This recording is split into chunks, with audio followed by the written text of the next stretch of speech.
Buonasera e ben ritrovati con l'informazione flash di New Sicilia. Di seguito le notizie più rilevanti del pomeriggio. In apertura la condanna definitiva per l'ex deputato regionale Paolo Ruggirello. La Corte d'Appello di Palermo ha confermato 12 anni di carcere per concorso esterno in associazione mafiosa. La Procura Generale ne aveva chiesti 15, ma i giudici hanno ridotto la condanna.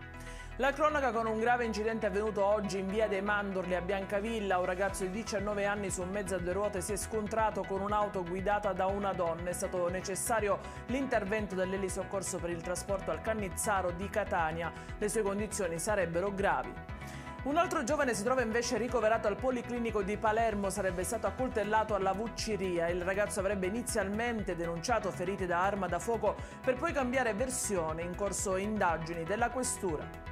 E rimaniamo a Palermo, dove oggi è stato avviato il primo corso di autodifesa per personale sanitario. L'obiettivo è quello di fronteggiare gli atteggiamenti violenti nei confronti di lavoratori in ambito ospedaliero. L'iniziativa è partita dalla Confintesa Sicilia.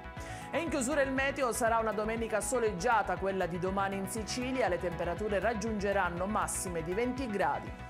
Ed è tutto per questa edizione. Vi ricordo come sempre che i dettagli su queste notizie li trovate sul nostro sito www.newsicilia.it e sui nostri canali social. Grazie per averci seguito. Vi ricordo l'appuntamento alle 13:30 lunedì. Arrivederci e buona serata.